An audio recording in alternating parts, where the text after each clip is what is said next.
Heyo, and what is up, gang? Thank you for checking out Sledgehammer TV tonight. SmackDown Live took everything that absolutely sucked about last night's Monday Night Raw, rolled it up into a big blue-colored ball, and shoved it down your throats in the form of tonight's go-home show for this Sunday's Money in the Bank. My name is Nick Nightmare, and you are watching the Sledgehammer Wrestling Show SmackDown Live review. Everything wrong with SmackDown Live right here and right now on the Sledgehammer Wrestling Show. Let's do it.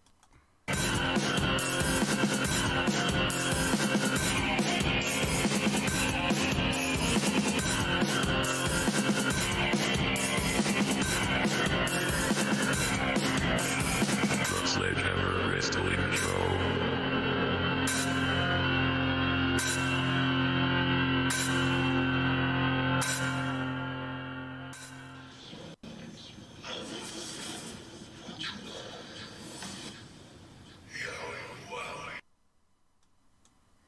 Oh man, at least we got to go back into the Firefly Funhouse once again. When you spend 2 hours watching SmackDown Live with a pay-per-view on Sunday, looking for a reason to be hyped, looking for a reason to be excited, and the best part of your 2 hours was watching a 5-minute segment that happened last night, then you know you're in for a shit show, and that's exactly what tonight's episode of SmackDown Live was. Thank you guys so much for joining me here once again today as we are about to bring the hammer down on SmackDown Live's go-home show for Money in the Bank. If there were 2 matches that they put together for this card that didn't need any more hype, it was the 2 matches that got the most focus and the most airtime during the last stop before Money in the Bank, and that was Roman Reigns versus Elias and Shane McMahon versus The Miz in their stupid cage match that means absolutely nothing.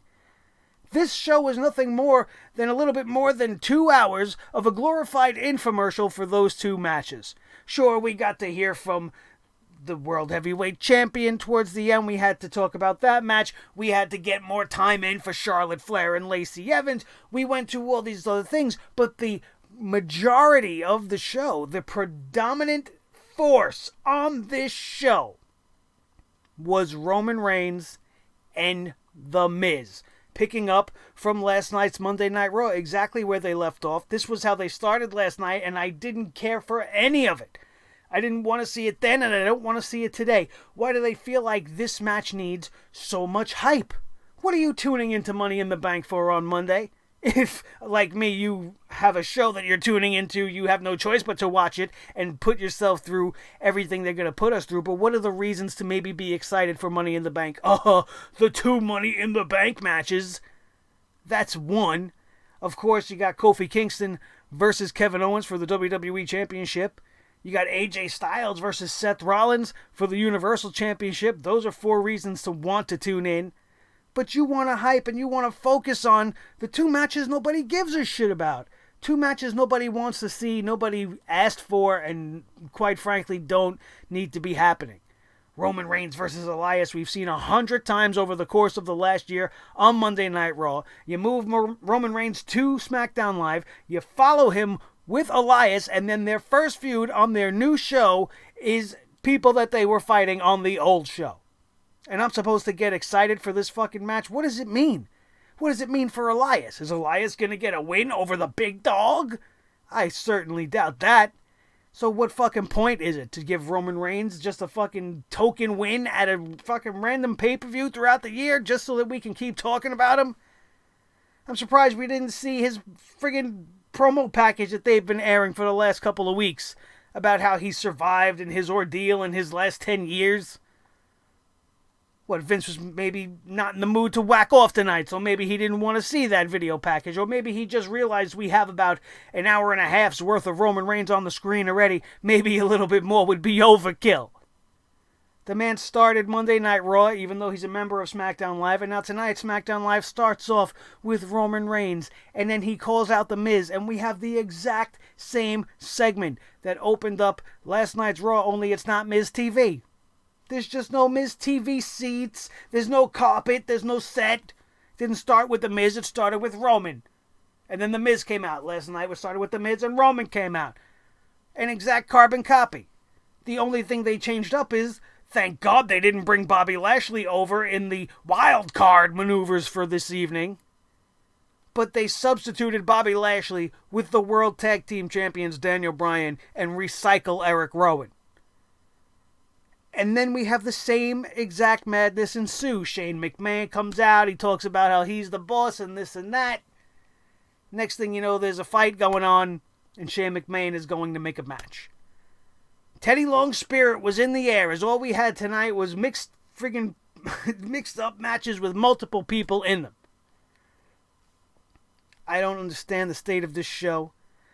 I have not, in my lifetime, seen the WWE in such disparity, in such a low place, where they just keep doing the same thing over and over and over again and are expecting different results. And that, by definition, is the meaning of insanity. This company is legitimately insane. Did they not just go through the last 4 years that I went through with everything and their push for Roman Reigns? Do they not see week after week more and more people just leaving this company as a fan in droves? How many of you are sitting here waiting for AEW to start up on TNT this fall? I know quite a few of you are. You talk about it all the time. You guys tell me right out, oh, this is nothing, WWE is dead, wait for AEW. I don't want to wait for AEW. AEW and the subsequent TV deal and this television show they're going to have is going to do nothing but good for the professional wrestling business. Maybe it'll light a fire under Vince to make it be good again. And don't be coming at me like, oh, you guys with your Attitude Era, you old guys, and you think the Attitude Era was the best. And sure, the Attitude Era was the golden age of wrestling at this point. But I'm not talking about that. There was many years that have gone by since then that I have not seen SmackDown Live in such poor shape. I have not seen the WWE as a whole in such poor shape. But I'm talking about the years we had with guys like Edge carrying the World Heavyweight Championship on SmackDown Live, Dave Bautista, Eddie Guerrero, John Cena even. Even the years where JBL was on top were not anywhere near as bad as the type of the shit that we are getting right now. This wild card rule is the worst thing that has ever happened to professional wrestling. The only way I could define it and see, what some of the parameters are, it seems to me that the only reason for it to exist is so Vince McMahon just has a fucking get out of jail free card. And he could just do whatever he wants. And he could pull people from here and there and throw them wherever the hell he wants. Why does it matter that the Usos went to fucking Monday Night Raw when they are on SmackDown Live tonight, thanks to the wild card rules to save their cousin, Roman Reigns? Nothing matters. None of the moves that they made, everything that we all got excited about for the Superstar shakeup, it's all been washed away. It's all been thrown in the garbage, which is where the writing staff and the scripts for these shows should be thrown right into the garbage. In fact, that might have been what happened. Maybe they got to airtime tonight and Vince McMahon took SmackDown Live script and said, oh, fuck this, and threw it in the garbage, and took last night's Monday Night Raw script, took out all the cool parts, like Cesaro versus Rey Mysterio, and just fucking, here, do this again. Absolutely awful. And coming from London, England, which is a historic hotbed for professional wrestling, we're on this tape delay here in the States. We're not watching it live along with the rest of you. The WWE, we all know, manipulates its pre-recorded programs. It doesn't feel genuine. It doesn't feel like a real live show. It just has a different aura about it, and you guys can feel it and you can see it in the crowd. I don't know about you, but if you go back and watch it, I wouldn't actually go watch it again, because why would you torture yourself? But if you go back and watch it, I can swear many times throughout the broadcast you can hear chants and you can hear craziness going on, but you don't see anybody fucking moving in the fans. You see everybody in the O2 sitting on their hands. Meanwhile, the audio you're listening has a crowd at a fever pitch. And don't tell me that it's everybody behind the hard cam. There's got to be something wrong with that. At least it's suspect, at the very least. Let's go through the show so we can get on out of here and all of us can go get some sleep and look forward to whatever it is you're looking forward to coming up on this Sunday's Money in the Bank pay-per-view, because the WWE did nothing to get us excited about it. If anything, they made me not want to watch Money in the Bank, because all they want to show me is Roman Reigns and The Miz. We go to the ring, out comes Roman Reigns. We see what happened on last night's Monday Night Raw, and then Reigns takes the mic, says he's got unfinished business. Everybody's got business. Everybody's going on to these other shows. They all got business with one another. But nothing ever gets solved, and nobody ever voices whatever reason they're there. They're always just out there. They start talking. Whoever they're talking about comes out, and then madness ensues.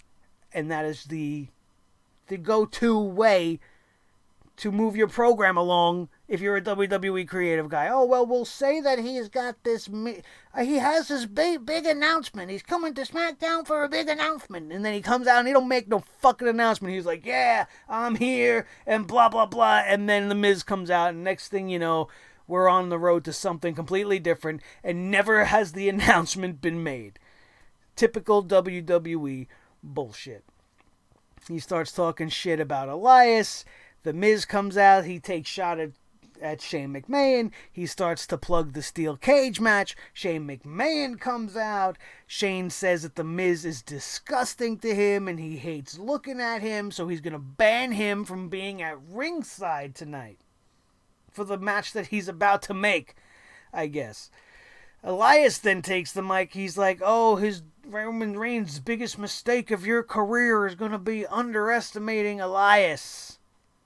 Why does he have to feel that way at all? He's already beat you 9,000 fucking times. And now he's going to go into the ring with confidence because he's beaten you like a redheaded stepchild repeatedly. And not have confidence, and now he's going to underestimate you, a guy that he's easily done away with multiple times. Get out of here with that bullshit. I may not have the best fucking memory in the world, but I know what I've seen when it comes to these two schmucks.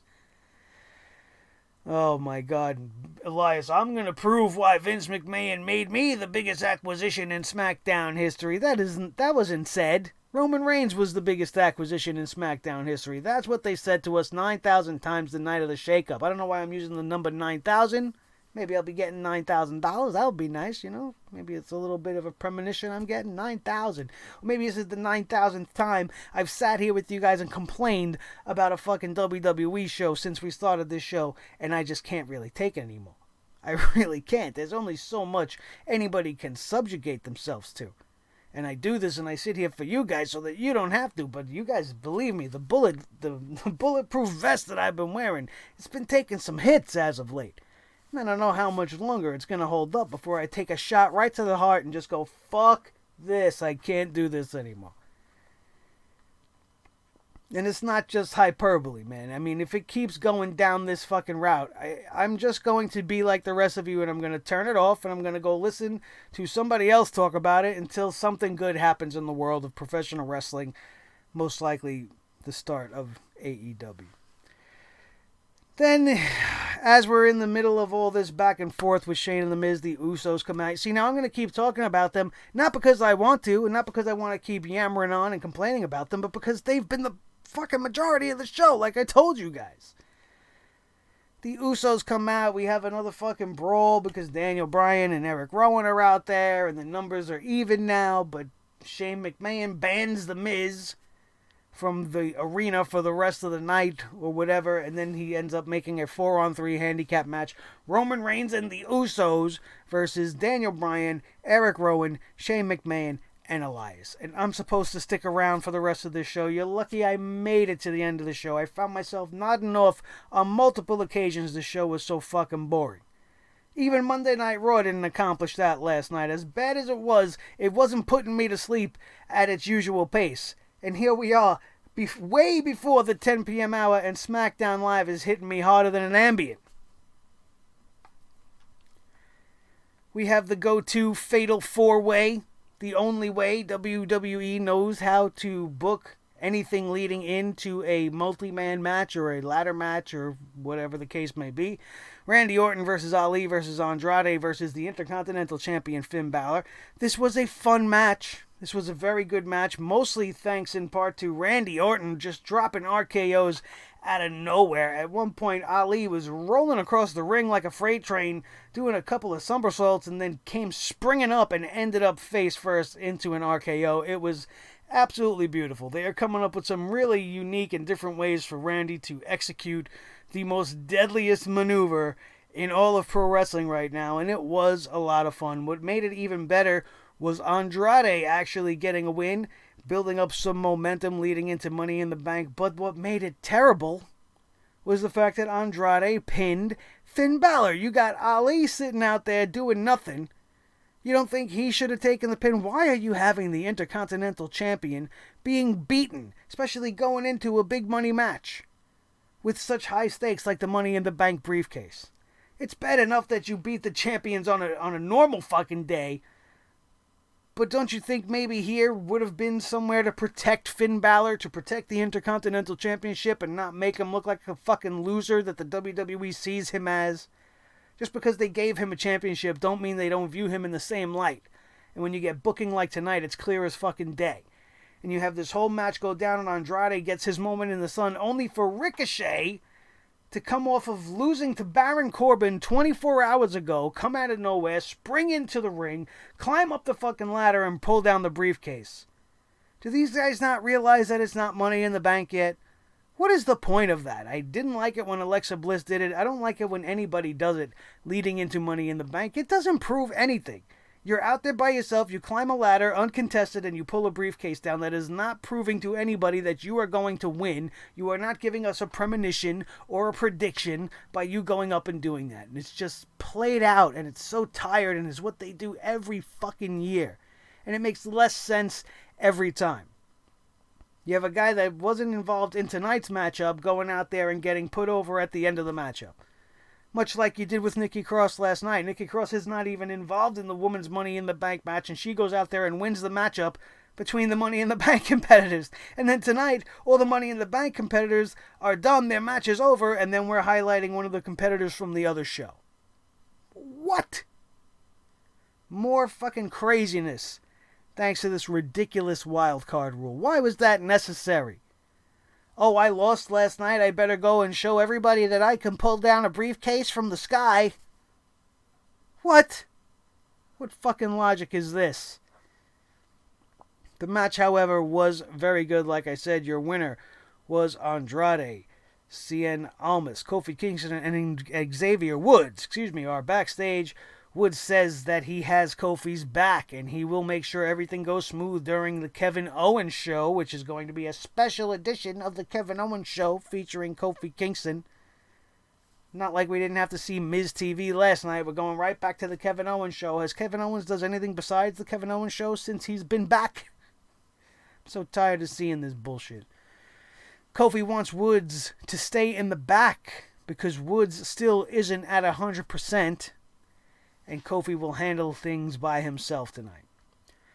Then we get Charlotte Flair, right? We got to see Charlotte Flair coming out. We get a replay of the Money in the Bank contract signing from 24 hours ago.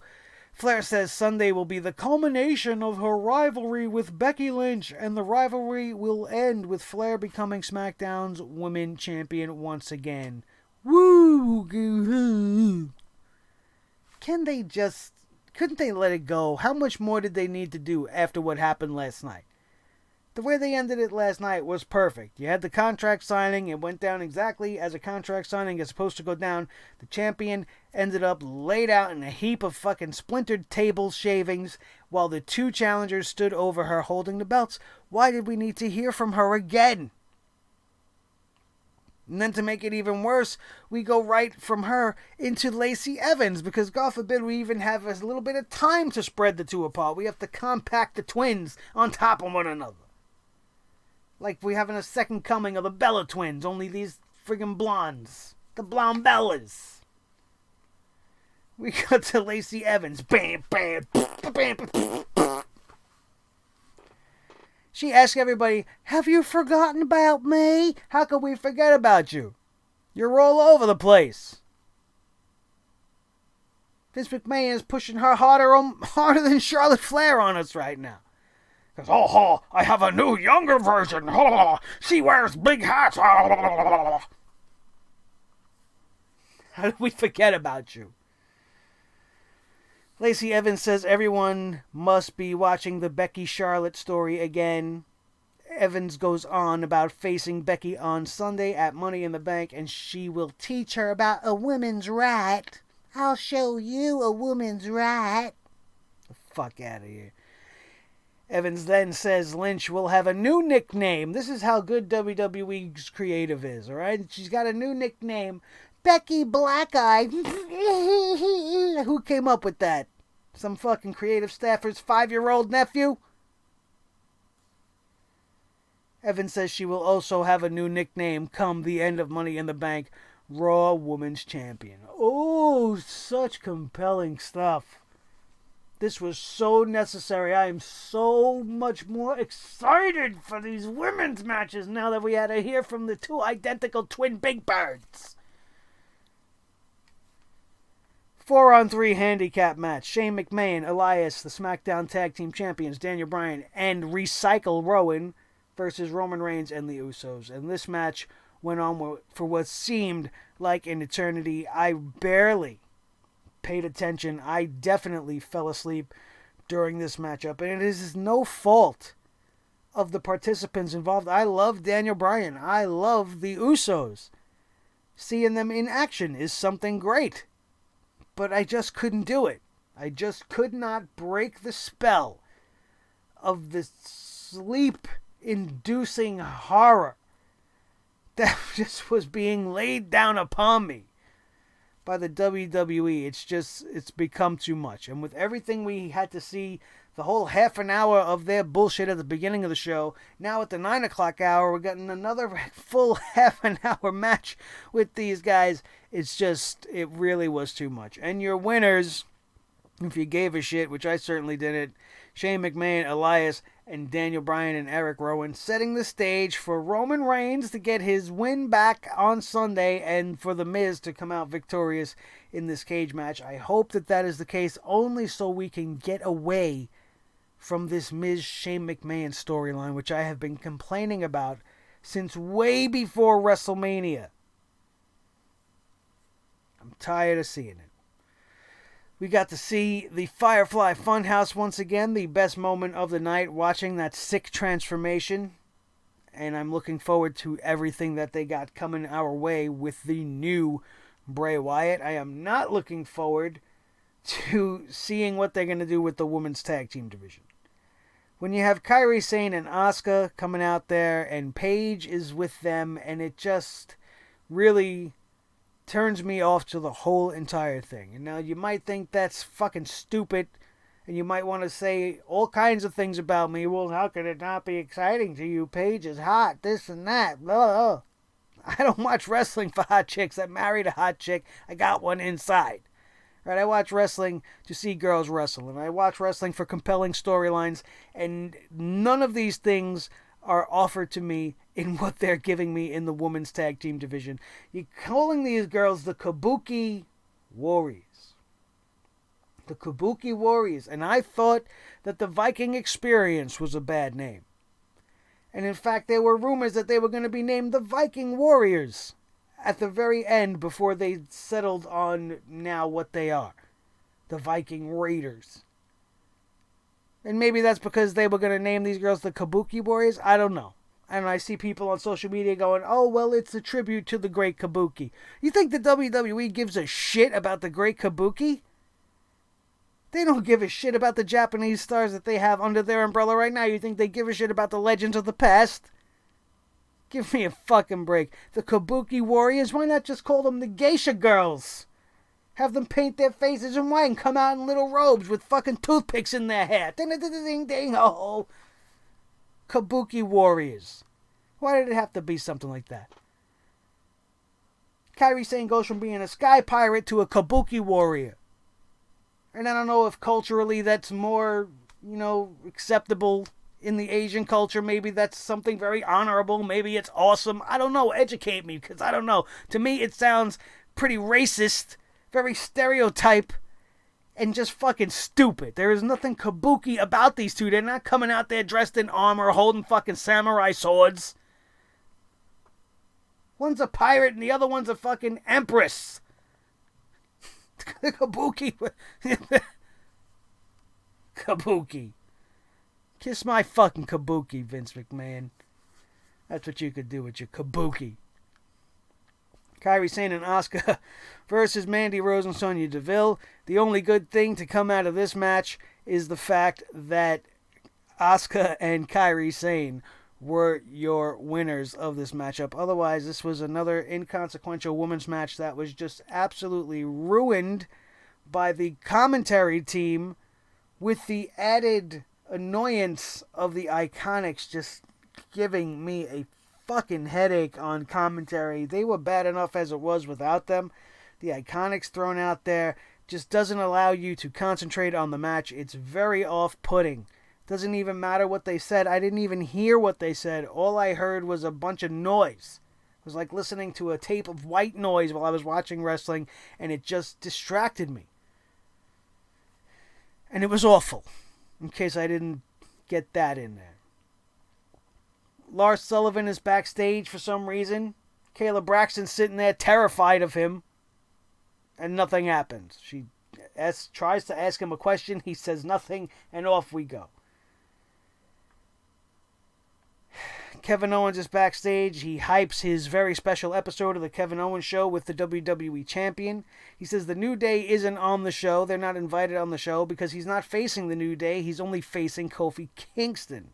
Owens goes on to say Kofi will be forced to answer the question Owens has always known, if whether or not he could stand on his own.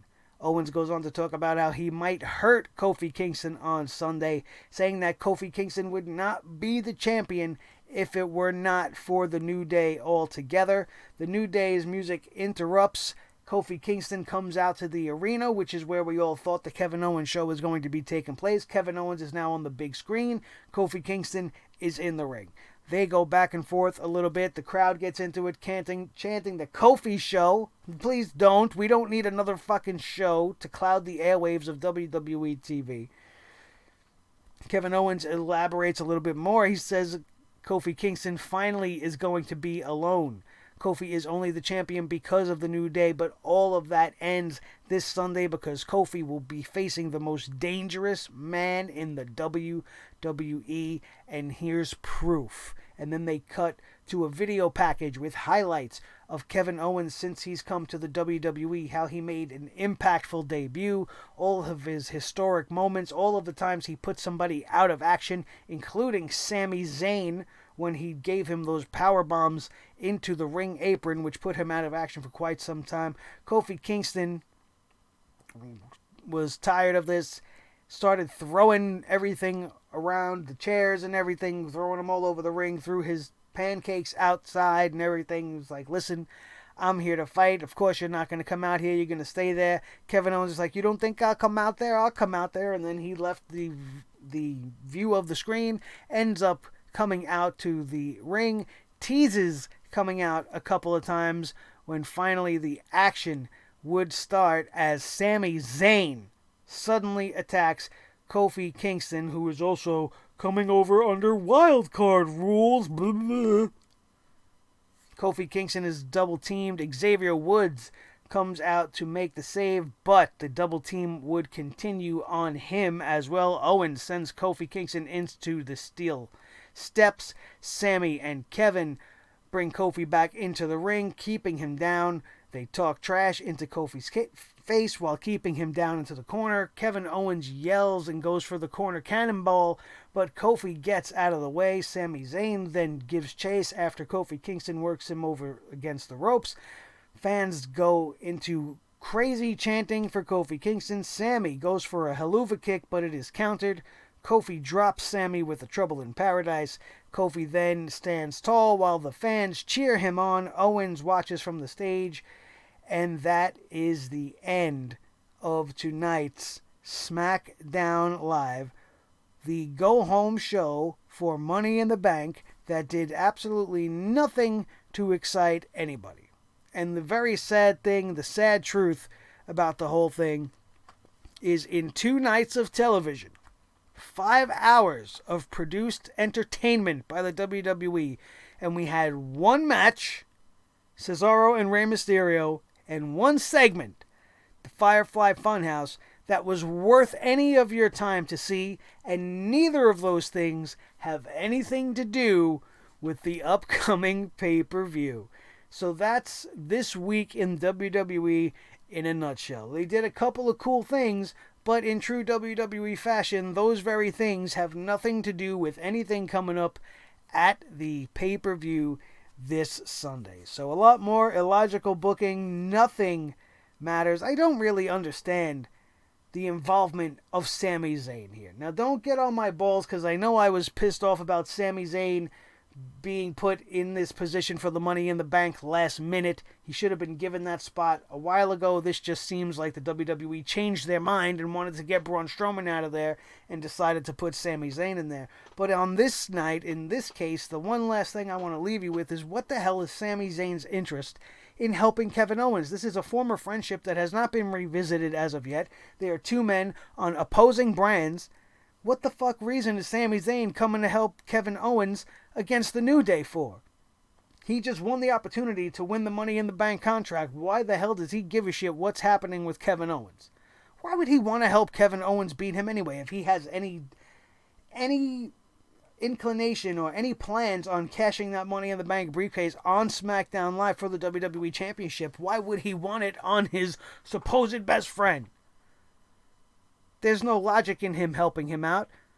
It was just to have somebody from Raw come in and interfere. It doesn't make sense. Why would somebody from Raw even be involved in this match in the first place? I don't give a shit whose friend he is. It doesn't make sense. Why are we going back to this friendship? What is his motivation in helping Kevin Owens here? I like Sami Zayn. I'm not a big fan of his new gimmick that he's been doing. But as far as his wrestling ability and his talent in the ring, I've always been over with Sami Zayn. But what is he doing here?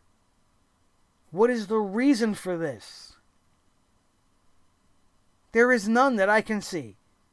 And if you think you got one, feel free to let me know down in the comments section, as always, which belongs to you guys. Thank you all so very much for joining me for another edition of our SmackDown Live review. That, my friends, is everything wrong with this night's episode of SmackDown Live. I'm sure you guys have a whole bunch of things you found wrong as well, and feel free to voice those down in the comment section below. Don't forget, if you enjoyed today's show in any way, to leave a like and smash that thumbs up for me so that I and the whole entire world know you enjoyed your time here at Sledgehammer TV tonight. And the most important thing you can do, the best way you could support us, is to consider giving us a subscribe right now, because you just sat through 30 minutes of some of the most insightful and entertaining wrestling analysis that you have ever listened to, and you want to come back for more. And the best way to do that is to be one of the 1,400 plus that know that when you want your wrestling and entertainment news bullshit free and entertaining and fun and with nothing but truth, Sledgehammer TV is the place to be. We got you covered. We have been doing WWE 2K simulations to predict the Money in the Bank winners, and both times we got some surprise winners that you guys need to see yourself to believe, with the action called by this guy right here. So go check it out. It's a whole lot of fun. We have both of those videos up live on the channel right now. Last night's Monday Night Raw review, where we were the Yowie Wowie edition, where we were very happy about a couple of things, but as usual, the hammer came down pretty hard on Monday Night Raw, as it usually does on a weekly basis. And then don't forget everything else we got on the channel. Our Game of Thrones reviews are up, and the Game of Thrones is quickly becoming the number 2 on the list of the best shows that there ever were that fucking suck now. So if you want to see what that's all about, check out the Game of Thrones reviews. The Avengers review is also up there for you guys, and so much more, as Sledgehammer TV is expanding by the day, and I hope you guys enjoy all of the new content coming at you, and there will be more. So be subscribed and be notified to be sure that you don't miss a thing. My name is Nick Nightmare, and this is the team, Thor the Sledgehammer, the official Sledgehammer of the Sledgehammer Wrestling Show, his tag team partner, the World Heavyweight Champion of all the microphones in all the world, Mr. Blue the Snowball, the most important member of the team, as always, is each and every one of you. Thank you all so very much once again, and I hope to see you this weekend for everything we got coming at you for Money in the Bank. That is going to do it, and we are out of here, and we will see you next time right here on your new favorite wrestling show, the Sledgehammer Wrestling Show, only on Sledgehammer TV, right here on YouTube.com. Yowie! Wowie!